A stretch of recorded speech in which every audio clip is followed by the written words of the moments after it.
law to condemn others. Rather, he saw the law as a means of letting everyone see that we need God's love. Today's lesson gives us a model of how love and forgiveness can supersede judgment and condemnation. Well, let's look at the Bible story. If we go to the next slide, there are several themes in the Bible story. First, the Pharisees lay a trap for Jesus. They wanted to get rid of Jesus. Why? Jesus' teaching was not the problem for the Pharisees. The problem was that all of the people were coming to hear Jesus' teaching. They were jealous. Not as many people were coming to hear them as they were coming to hear Jesus, and they were considered teachers of the law. They were threatened by Jesus. More importantly, they were coming to the Mount of Olives. This is the place that had been predicted as the Messiah's second coming in Zechariah 14:4. So why would people be coming to see Jesus instead of them? They have to get rid of Jesus. They devise a plot to stop Jesus' ministry. Depending on Jesus' response, they could discredit Jesus. If Jesus failed to follow the law, then he could be considered a heretic. If he condemned the woman to death, then he was a law follower and an unrighteous judge. According to the law, it takes two witnesses to accuse the woman. Thus, the scribes, and the scribes were the people who wrote the law, and the Pharisees, who interpreted and taught the law, joined forces. But Jesus turns the tables on the accusers. Under Jewish law, the woman's sentence should have been death. According to Deuteronomy 22:22, if a man commits adultery with another man's wife, even with the wife of his neighbor, both the adulterer and the adulteress must be put to death. It shows you how disingenuous the Pharisees were, because they didn't bring the man, they just brought the woman up for trial and accused the woman in front of Jesus. The accusers felt it was the woman's fault. The Pharisees thought that Jesus would use tough, untenable judgments and judge the woman, and it would put him in a tough spot. But Jesus doesn't even think about him. Instead, he stoops and he begins to write on the ground with his finger. Incidentally, this is one of the only times where the Bible records Jesus actually writing, and it doesn't really interpret what he wrote.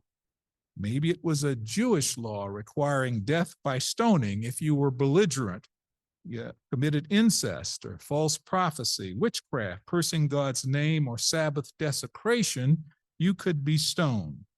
Whatever Jesus wrote, it dissuaded the accusers from throwing the first stone. And as Jesus continued to write, the scribes and the Pharisees began to disperse. But their decision to kill Jesus did not go away. It raises the questions: what do you think should happen to people who commit adultery or sin? Why do you think no one wanted to throw the first stone? And how does it feel to be forgiven? Or are there obstacles to forgiving oneself? How do you move forward if you've committed a sin? And how does it feel to forgive another? The Jews focused on the law, and they missed the bigger message of love and mercy. Sometimes we can hear what others are saying, but we don't take time to listen and understand what they're saying. The Jews failed to see Jesus for who he is, one sent by God. They were blinded by the law. And linking it to the covenant, that's the relationship made between Abraham and God, they failed to understand Jesus' message. The truth was elusive. Abraham, as you know, was justified by faith because the law had not been written yet. The law wasn't written until centuries later when Moses came along. The Jews believed that their particular relationship with God was sealed because of God's covenant with Abraham. But Jesus wanted them to see that it was faith in God's love. That's what was most important. Try as they might to discredit him, they couldn't. They tried to accuse Jesus of being a Samaritan. Samaritans were despised by the Jews because they intermarried with other races and cultures, and they used idol worship in the northern kingdom and refused to rebuild the temple. The Jews tried to accuse Jesus of being the devil, that is, a deceiver, a spirit sent from one who opposes God. Ironically, their accusations didn't make sense because they couldn't come up with a law that Jesus had actually violated or disobeyed. They tried to find a reason to kill Jesus. And what did they land on? Well, as Jesus referenced God as the great I am, they tried to say that Jesus was suggesting that he was the great I am. And with that, they wanted to pick up stones and stone Jesus because that was against the law to put yourself in a similar position to God. They believed that Abraham was greater than Jesus, and Jesus told them that he was before Abraham. They said, but wait a minute, you're less than 50 years old and Abraham's been dead for centuries. How can you be before Abraham? They were out of their minds to kill Jesus because they believed that he had broken the law. The question we should ask ourselves is, what do you think when you hear someone declare that they are equivalent to God? Well, let's go to the Sankofa. And the Sankofa, if you go to the next slide, we'll see it's got several themes to it. One is it's about the U.S. Supreme Court Justice Roger B. Taney. He was a devout Roman Catholic who believed slavery was an evil institution that would eventually be eliminated. Taney actually inherited enslaved people that he freed before being appointed to the Supreme Court. As a Supreme Court justice, the court's ruling on Dred Scott versus John F.A. Sanford did not align with his anti-slavery views. Dred Scott, the person at the bottom of the picture, felt that he should be free. He sued because he was blocked from purchasing his freedom in Missouri. Missouri was a free state and a free territory, and he felt he should be able to purchase his freedom. The ruling did nothing to stop an ingrained political problem. Enslaving people was upheld by the Supreme Court. Unlike Jesus, Taney's Supreme Court showed no mercy and upheld laws that supported an egregiously unjust institution. Let's go to the case study on the next slide, and the case study gets us to think about this issue of forgiveness, and it uses the court system as a way to do that. Court systems have victims, they have plaintiffs, they have defendants, they have lawyers who will defend the plaintiff or the defendants, and they have judges who will make decisions about the cases. Victims come in and they often want justice. They want the court to rule to punish the defendant. Some victims and or their families wanted the accused to suffer the consequences for their actions and to receive justice. Some victims and families show mercy. We all remember the case of Ahmaud Arbery, a black man recently profiled, hunted, shot, and murdered by 2 white men. His family sought justice. There was Botham Jean, a Christian black man killed in his own apartment by a white female officer. His brother wanted to hug the guilty policewoman because he felt compassion and he witnessed her remorse. And then there are the families of the mother in Emanuel 9. They had mixed reactions. Some forgave Dylan Root, the murderer. Some said they could not. Today's lesson demonstrates the challenges and difficulties whenever we are confronted with lawbreakers. While the aggrieved may not accuse the sinful and criminal behavior, it still has occurred. I was traveling in Minnesota last week, and a recent case hit the headlines. I'd like to share that with you. If we could play the video, please.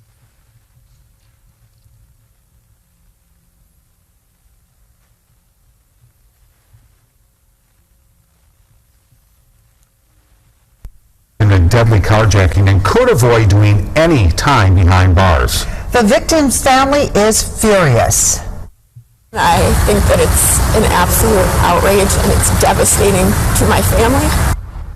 New tonight, that family just started a petition asking the governor to step in and take the case out of the county attorney's hands. Our Alan Henry spoke to that family. He is at the courthouse in downtown Minneapolis right now, and he joins us with the latest. Hi, Alan.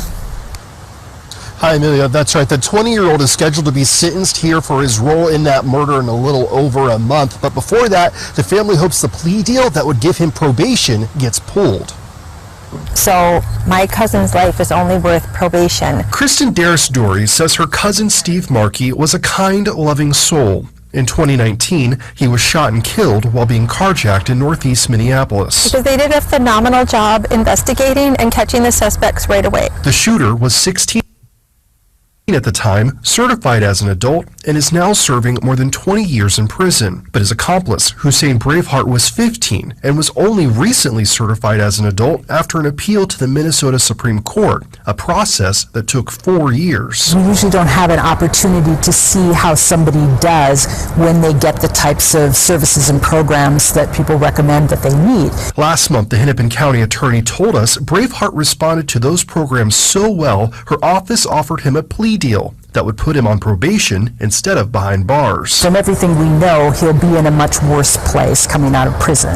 So my thought process was, in terms of public safety, that we need to build on what's happened in terms of his successful completion of programming and put him on probation that's carefully supervised. We don't believe in the death penalty. We're not seeking an eye for an eye. We're not seeking a life sentence or throw the book at him. But probation, I feel like, does a disservice to our family, to my cousin's life, and to our entire community. That just doesn't seem right. Markey's family has now started a petition, hoping the governor takes the case out of Moriarty's hands, just like he did earlier this year in the case of Zaria McKeever. We're hoping to follow in their footsteps and get Keith Ellison and Tim Walls to step in and just do this case a little more justice, because it doesn't feel like we're getting that from the Hennepin County Attorney's Office. Our family feels re-victimized by that office at this time. Now, I reached out to the governor's office tonight to see if that is something they are even considering, but so far I haven't heard back yet. And again, a judge is scheduled to decide Braveheart's fate here sometime next month. Amelia? All right. Thank you, Alan. Thank you very much. Well, as you can see in this case, there are the similar tensions about an inch and a half of justice should look like. Here's a young man who was with someone who committed a carjacking crime and killed an individual in the process. That person was sentenced to 20 years, but the young man was 15 years old, went through extensive rehabilitation, and the judge and the courts were marveling at the way that he responded to rehabilitation, and they sought to lessen his prison term. Rather than getting judged for up to 20 years, he would get 5 years probation, and if he committed another crime, he would get the full 20 years, but if he didn't, he'd get a chance to live his life outside of prison. But the families were torn.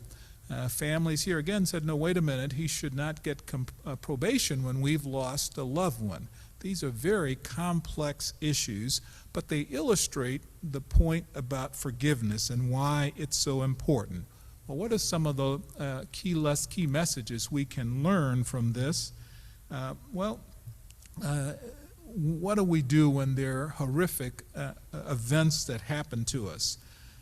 Clearly, there are opportunities for us to respond, and how we respond demonstrates whether we're taking up Jesus' mantle of forgiveness. Recognize there's no question that Satan lurks, seeking to cause us to sin, and that sin does bear consequences.